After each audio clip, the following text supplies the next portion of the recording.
Hello. Hello. So, ayun, nandyan na.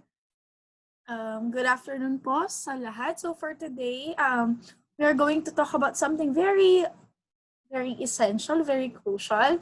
Although alam ko po na alam niyo na po yung iba sa mga to, but I believe as teachers right now who are facing all of the preparations that we have for the opening of the classes, I believe that we need this for us to be more productive at para po less stress. Yes po. Alam ko po, hindi po biro ang pinagdadaanan natin ngayon. Yung iba po, pwedeng gumagawa pa po ng mga LDMs nila. Yung iba po, pwedeng nagpe-prepare ng modules. Yung iba, nagre-record ng mga online classes or even preparing for TV presentation. Pero yun nga po, we are doing this for the kids. We are doing this for our society. So let's now try to study something that we could use to make sure na lahat po yon ma-address po natin. And thank you so much po ngayon sa pag-aalat ng oras para dito sa webinar na to. Kahit alam ko po yung iba baka nagluluto na ng dinner nila, nakapagsaing na, or perhaps kakatapos na mag-webinar din. I know there are lots of things going on, but then again, as teachers, this is part of our job. So the best thing that we can do is to handle things well, and yeah, we could manage so that we could manage all of the things that we have to do. So start na po tayo. So for our topic for today, ito po, I hope you can see my screen already. Ayan. Time management, tips and theories, tools for productivity. Ayan po. So, dito ko na lang ilalagay yung akin. Dito na lang. So, ayan, ito po, marami dito ang alam nyo na po for sure na nabasa nyo na, maaring ginagamit nyo, hindi lang kayo aware na ganun yung tawag doon. So, let's start.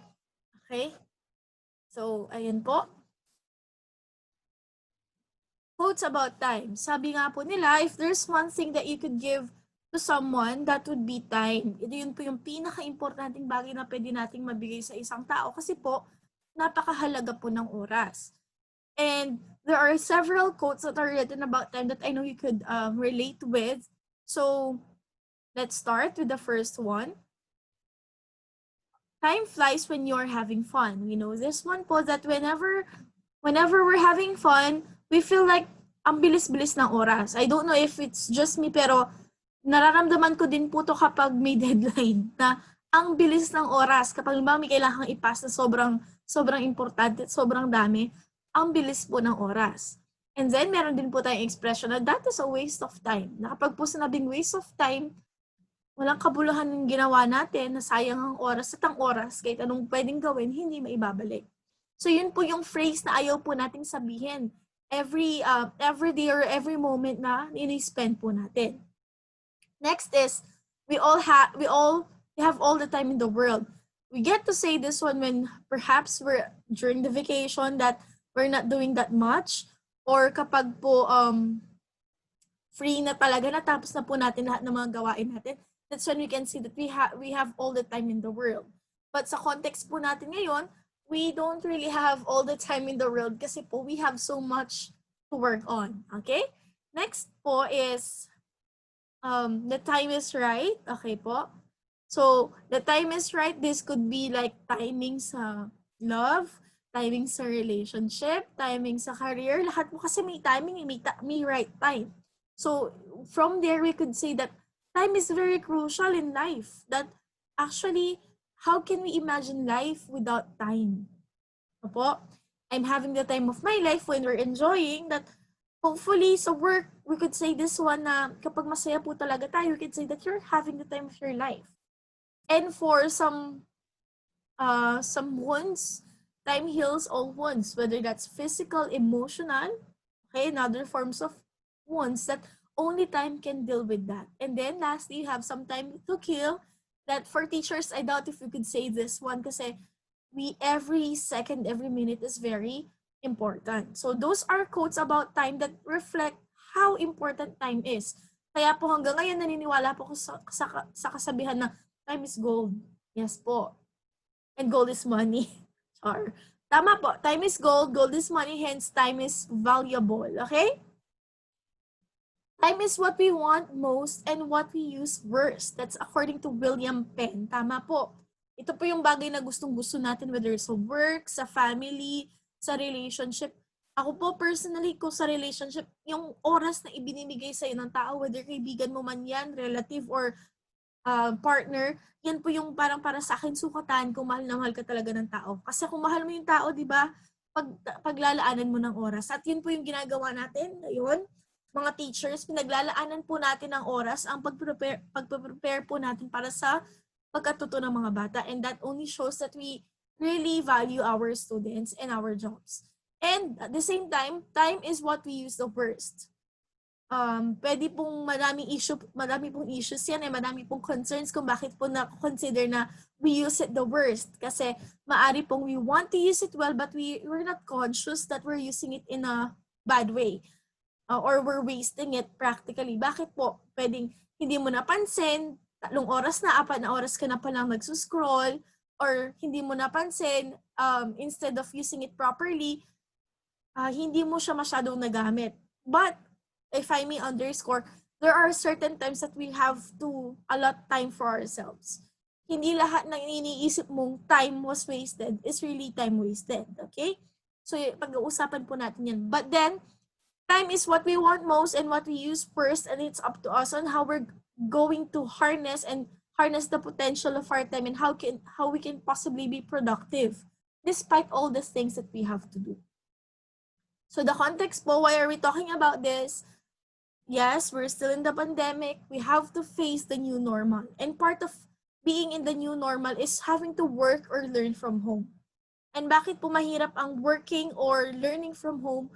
Parang ang hirap for some, probably they have managed to master the definition of the difference between work time and home time, but for some, or for there could always be the struggle na nagmi-mix minsan that through time management, hopefully we could get to set the boundaries between those two kasi mahirap nga namang magtrabaho sa bahay. Lalo na kung may children having online classes.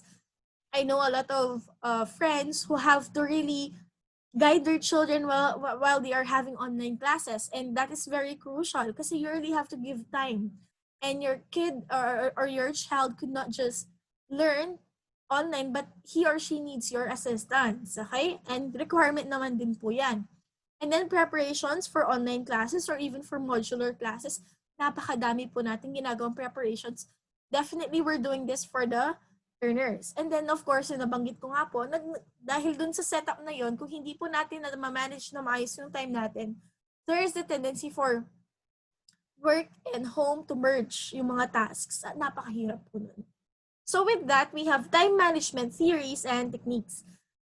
For sure, yung iba po dito nagamit nyo na perhaps, and hindi lang po kayo aware na yun yung tinatawag doon, or yun yung tawag doon, but let's start, okay? I hope na may magamit po kayo, and personally, in-include ko din po yung mga bagay-bagay na ginagamit ko din at I think would be very effective, okay? The first one is the Pickle Jar Theory. Malamang po narinig po natin ito sa isang, the first time ko pong marinig yung tungkol dito sa isang sermon, nung okay pa po mga bagay-bagay na nakaka-attend pa po tayo ng misa na sa church talaga. And I also encountered this one sa isang Facebook post talking about time management and prioritization. Okay po? So ito, the Pickle Jar Theory is a metaphor that shows the essential point of time management and even prioritization. So what do we have here? We have the sand, the pebbles, and the rocks. So it's stated here that you have to consider which are the most important, or else you'll never get around them or you'll never manage to put them inside the jar. So, ang jar po is yung oras natin.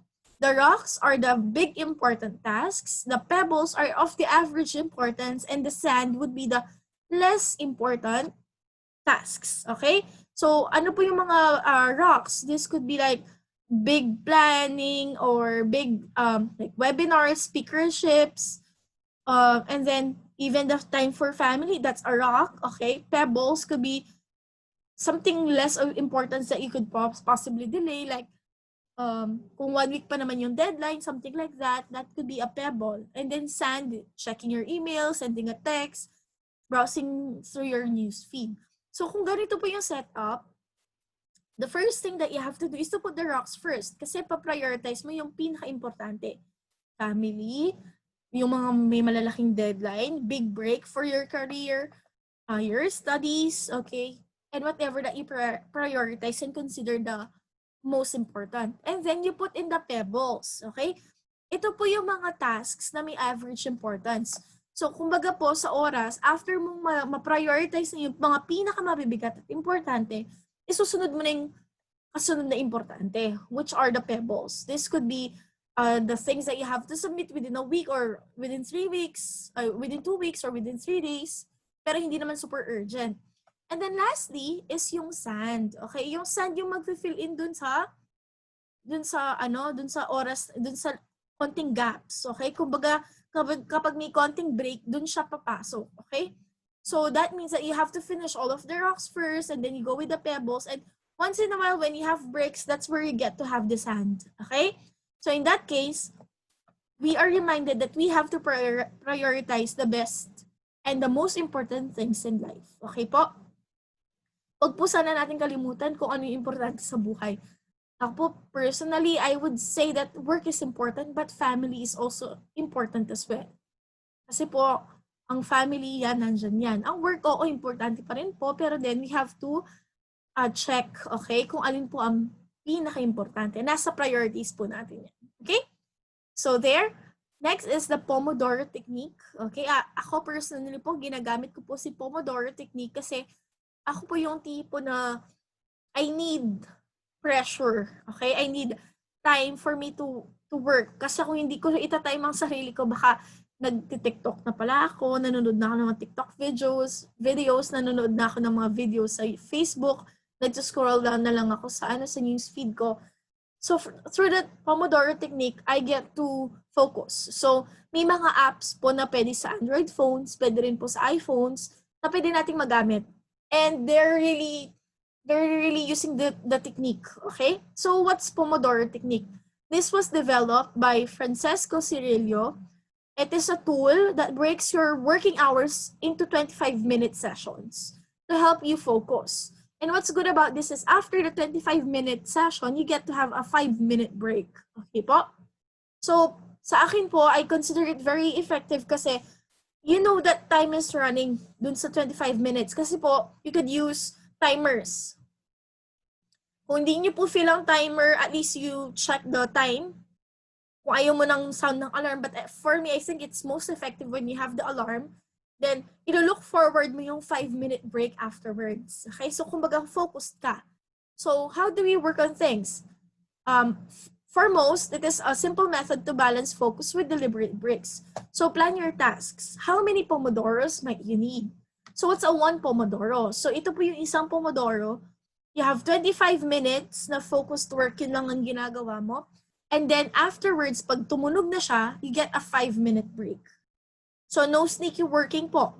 So you have to just focus on your work for 25 minutes.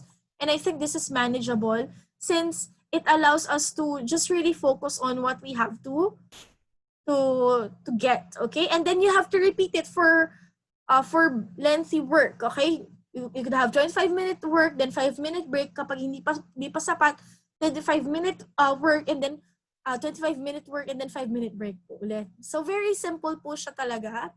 So again, okay, I would recommend this.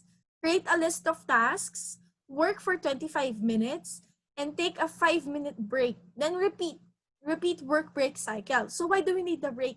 Kasi alam naman po natin na napakahirap po na mag-focus na sobrang tagal na kahit po tayo nababagot po tayo, di po ba? Na kahit tayo po is nasa-stress po tayo kapag hindi po natin nabibigyan ng time ang sarili natin para tumigil. Kahit sino naman po mabobore or masa-stress sa mga ganitong circumstances. Okay po? So I hope you got that's Pomodoro Technique, and personally, I would say that it really works. It works for me. Okay po? Then next, we have time blocking. Okay? Actually po, kung titingnan po natin yung mga concepts, halos magkakapare-pareho po sila ng pinaglalaban. Pinaglalaban talaga eh. Pare-pareho po sila ng mga ideas. Okay? So for time blocking, you would see that this is what we usually do. Itong iba-iba yung kulay, super yung pagkaka-chunky, hindi organized. So halo-halo po yung email, messages, and then meetings, and then the big task, and then etc. Pero dito sa time blocking, it tries to give you the most time allotment for big tasks. Like, what do I mean?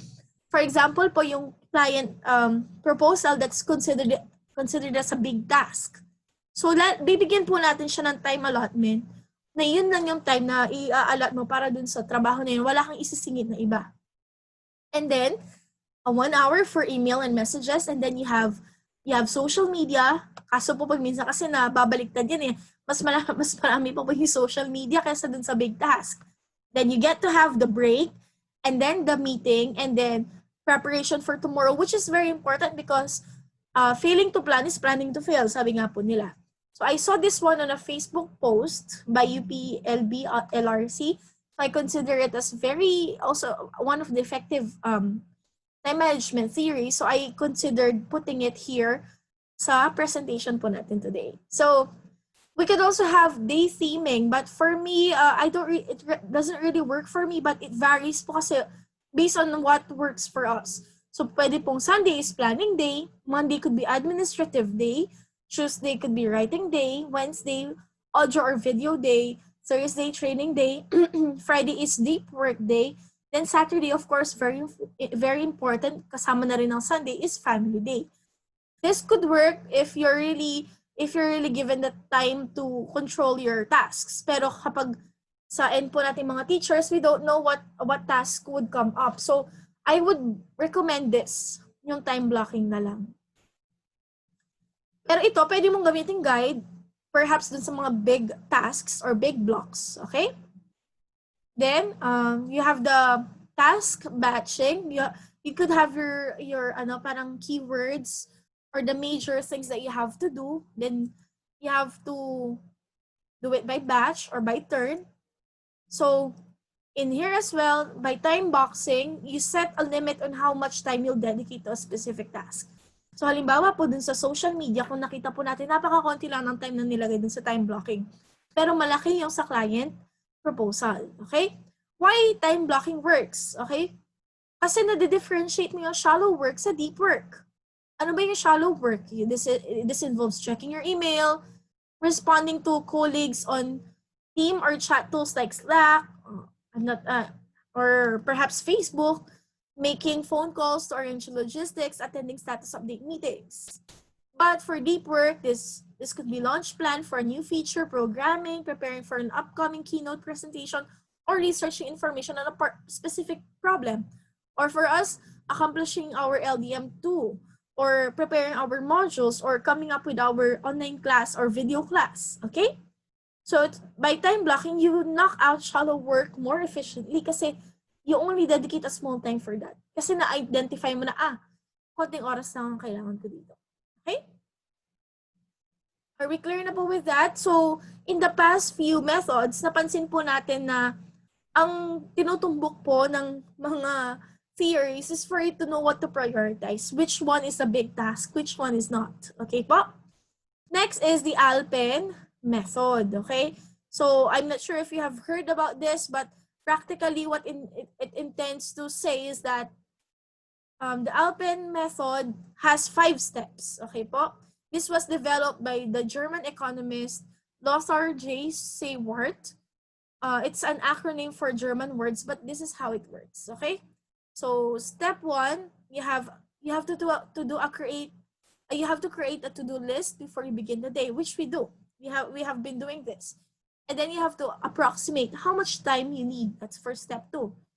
Step 3 is allow 40% as buffer time. That means that could be breaks or little tasks. Okay? Yun yung natin, yung kumbaga yung in between. Step 4, you prioritize each task and delegate when you can. When we say delegate when we can, when there are things that we could like give to others, delegate to others, especially if you're admins or heads, you could delegate them, okay? And then you get to take notes during the day and check off items as they're completed, which we do. I also use Google Keep for note taking and for the tasks kasi nagsisync siya sa phone at sa laptop. Maganda siyang gamitin. It reminds me, okay, of the things that I have to do.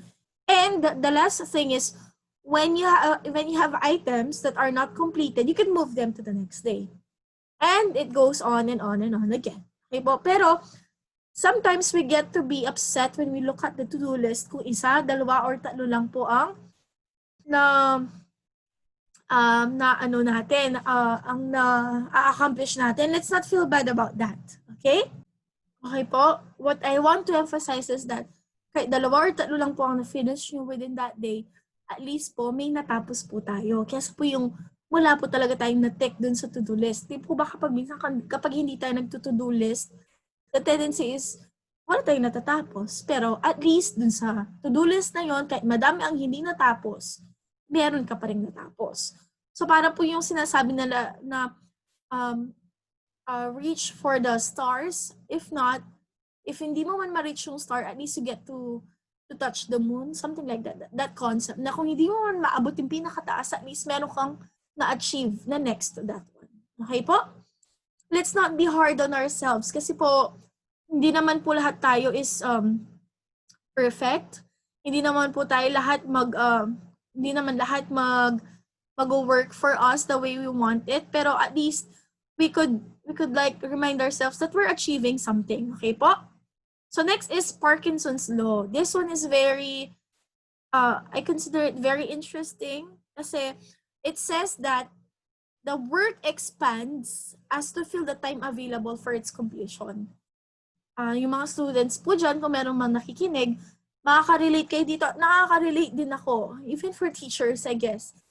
Kasi, the more time that you have, the more na in-stretch mo yung trabaho para lang mapuno mo yung time. So, pag sinabi nilang, okay, you have a week to finish it, i-stretch mo for 1 week yan, pero hindi mo alam, kaya mo palang tapusin in 2 days. Kaya dun ko po na-appreciate yung iba na nagbibigay ng rigid but reasonable deadlines kasi ang daming nasa-save na time compared dun sa kapag in-extend nila. Kasi minsan kaya naman natin ng kaunting oras eh. Pero dahil nga alam nating madami yung time na meron tayo, mas ini-stretch natin yung trabaho. Okay? So in this case, imbes na may mga matapos pa po tayo afterwards, ang nangyayari, ay hindi, nakaalat yun kasi meron pa akong 3 araw. So may 3 araw, mayroon pa akong 3 araw para gawin yung task. So again, that's bad kasi sayang yung time. Okay po? So the more time that you give for the task, the more that it is being stretched. Yun po yung Parkinson's law. Kumbaga, mas maganda kung okay. So yun po, you may consider that actually one theory or technique may work with the other or with the rest. So this one is a very good concept to deal with is lalo na po kapag alam po natin na yung work kaya namang matapos in the particular period of time. So kung tansya nyo po yung 1 week na trabaho, kaya nyo pong tapusin in 2 days, might as well finish it. Okay? Para po kumbaga may time pa po tayong may ibibigay para sa ibang mga tasks. Okay? Next. This is a time management matrix. So, may iba't ibang tawag po tayo dito. So, yung iba po tawag nila dito is yung Eisenhower matrix. But it is said that it was also made popular by Stephen Covey. If you read about the 7 Habits of Highly Effective People, nabasa ko din po yun. And it's a very good book. So if you could see it po, merong 4 na quadrants. So we have the labels on the column part, urgent, not urgent, then important, not important. So it's very helpful, as I was saying even before pa po, na we have to know which is urgent, which is not urgent, which is important, and which is not important. So for both urgent and important, we have to do that. Kasi yun po yung deadlines, problems, crisis, yun po yung top priority.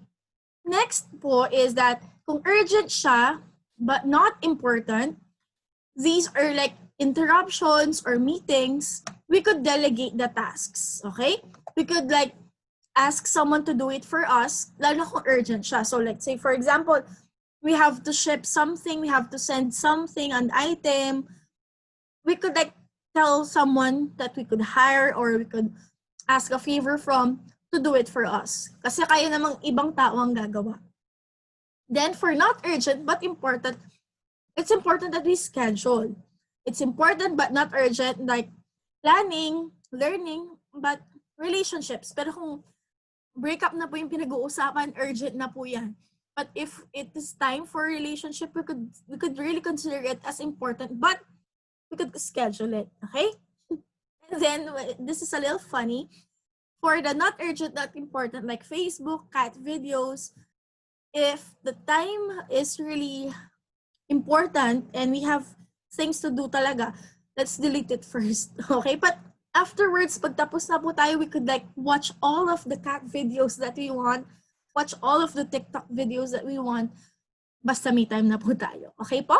So this is very good for learning what to prioritize as well. Okay po? Next, the Pareto Principle. So this one is also interesting po kasi it stems from the economics world and it was conceptualized and created by Wilfredo Pareto. He is an economist. So it's actually applicable to all areas because for time management, the Pareto Principle states that 20% of the activities that you do each day generate 80% of the results. Okay? So nakikita po natin dito, yung 80% dun sa effort, okay? Nag-yield lang po ng 20% na important matters. At yung 20% na effort na yon, siya yung nagbibigay dun sa 80% na result. So what do we mean by that? You set things at 20% and you expect 80% results. Okay po? So kumbaga kung nagtrabaho kayo ng 1 hour, that's like 60 minutes, okay? So yung 20% ng 60 minutes, that's about 12 minutes. Tama ba? Oo. That's 12 minutes. Yun yung makakapagtrabaho ka talaga at makakapag-yield ka ng 80% of the results. Okay po? So, ang sinasabi na naman dito, just like the Parkinson's law, yung mga bagay na, may mga bagay na matatapos mo naman in a small period of time. Okay? Double check ko lang kung tama po yung computation ko. Okay. So, 60 times 0.2.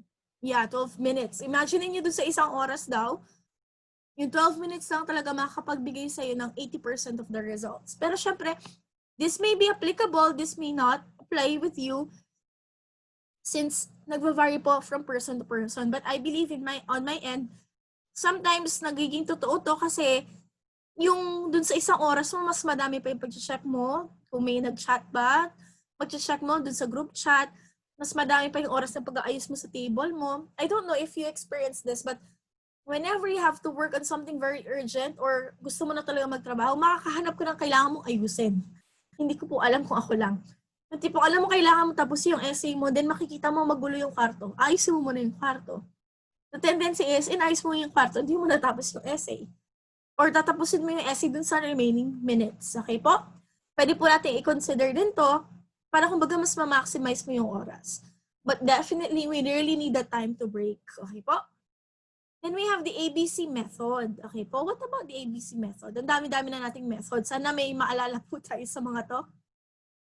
So, it is related to the Eisenhower matrix or the time matrix or the Covey's matrix as well. Ito yung may ABC. It's a prioritizing to-do list. Yung letter A is must do, B is should do, C is nice to do. So A must do, these are the due, soon, and important, or important and urgent. B is important but not due, and then not important, no deadline for nice to do. So kumbaga tinanggal nila yung delete part, okay?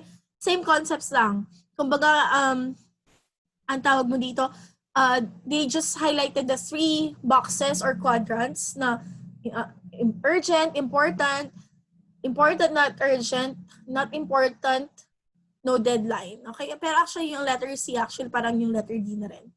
Pero but this one, not important, no deadline. Okay? So, kumbaga natanggal lang yung isang quadrant, but same concept. Okay? So, in this case, nakakategorize na agad. So, ang gagawin po natin, yung unahin mo muna yung lahat ng nasa letter A. Pag tapos na yung letter A, pupunta ka sa letter B. Pag napunta ka sa letter B, pupunta ka sa letter C. At least, natatapos yung kung ano kailangan mong i-prioritize muna. And then afterwards, pwede ka na ulit manood ng mga videos. Okay? Next is the POSEC method. Okay? We could see that here. Same concepts din po. We have prioritizing.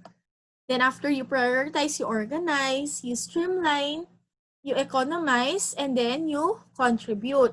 So in this case, it works. This works with collaborations and with other people. Kasi in this case, hindi lang ikaw yung nagtatrabaho. So first is prioritize. We have been talking about prioritization mula kanina.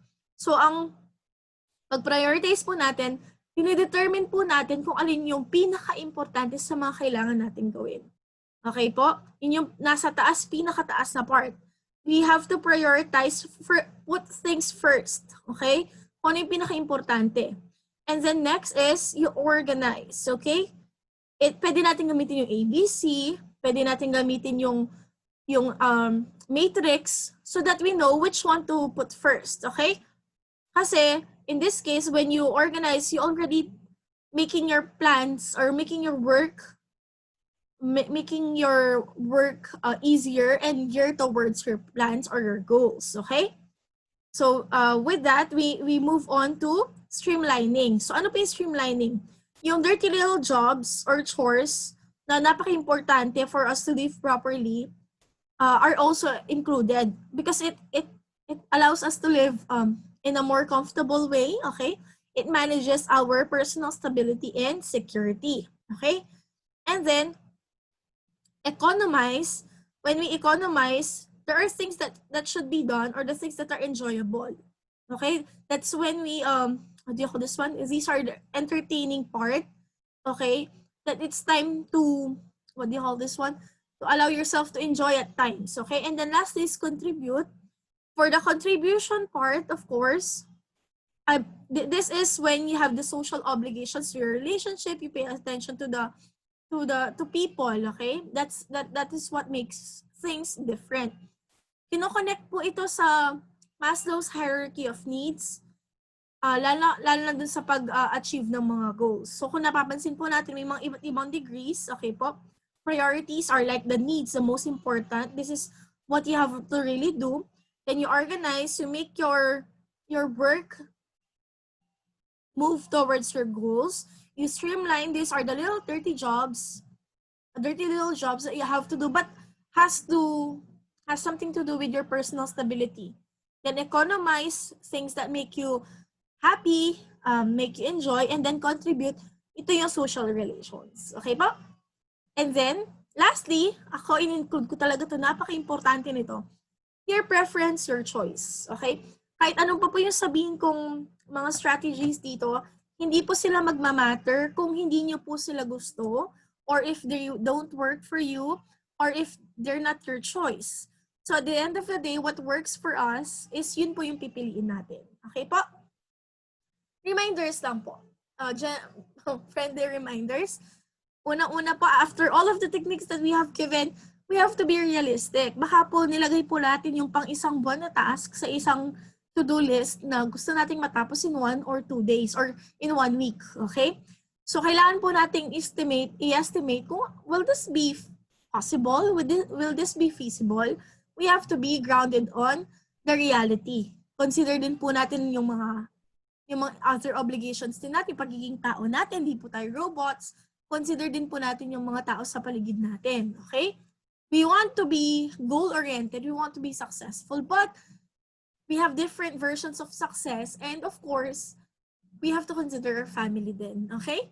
Next is, be careful with multitasking. Many of us flex na we are multitaskers. Yes, that's good. But the problem is, when we multitask, maaring yung iba, nasa-sacrifice yung task, or naumpisahan lahat, hindi natatapos ng maayos. So I would suggest that even if we're good in multitasking, if you really want to focus on things, do things one at a time para hindi ka rin nasa-stress, okay? Kasi you cannot like type at the same time using your two hands on two different stuff, okay? Mahirap po 'yun. Or if we can multitask, merong trabaho na nasa-sacrifice, okay? Then we want to be excellent and competent, and we want to have good outputs, okay? Next is, don't be too hard on yourself, okay? Learn your limits, at kung alam naman natin hindi na natin kaya, let's have time for breathing moments. Go out, you walk, or if you want to listen to good music for you to distress, please do so. Hindi po tayo robots, okay? Of course, number 4 is learn to say no. Kung hindi naman talaga natin siya concern at alam naman natin na madami tayong ginagawa, kahit mahal po natin yung mga kasama natin, kapag hindi talaga kaya, learn to say no. Okay? May mga tasks na pwede natin, may mga times na pwede natin silang tulungan, lalo na kung kailangan talaga nilang ng tulong, but we have to determine if it's abuse already or not. Let's also determine if yung mga naghihingi ng tulong is really kailangan ng tulong or tinatamad lang. Okay? We have to consider that. Then know what to prioritize. I have been saying this over and over and over again. Kailangan po nating malaman kung ano yung ipa-prioritize natin. Okay? And let us please be reminded that physical and mental health are wealth. Okay? Natapos mo nga yung mga task mo, nagkasakit ka naman. Natapos mo nga yung mga task mo, sobrang stressed ka naman. So ano pa yung point ng pagtatrabaho mo kung after mo lamang mag-work, yung sinahod mo is pang hospital mo lang. Kung yung sinahod mo, hindi mo na ma-enjoy kasi na-depress ka na, hindi ka na masaya. So we have to strike a balance. Okay? Let's accept our limitations that's connected to learning to say no. And of course, we have to reward ourselves. Ang saya nun, yung after a very big task, you treat yourself. Go out, but siguro hindi, take out na lang. Or have your favorite food delivered by yourself, like a small piece of cake kung hindi ka nagda-diet. Give yourself a reward. Buy a new book that you want as a reward. Kasi iba yung feeling na, natapos ko to, I deserve a reward. And then, lastly, be happy and be stress-free. I know that in our job, imposible ang walang stress, but at least we could like handle things in a positive note. Okay po? Here are my references. So I hope you learned something from our webinar for today. So these are the tips and theories. These are the tools for productivity na I hope meron po kayong nakuha. I hope na may magamit po kayo. At the end of the day, it will still be upon your discretion or your choice kung ano pong gusto nyong gamitin. But ang akin lang po, let's maximize all of the tools that we could use for us to be productive. And one of that would be proper time management. So, salamat po sa pakikinig. So, I hope to see you again by the next webinar. Thank you po. Bye.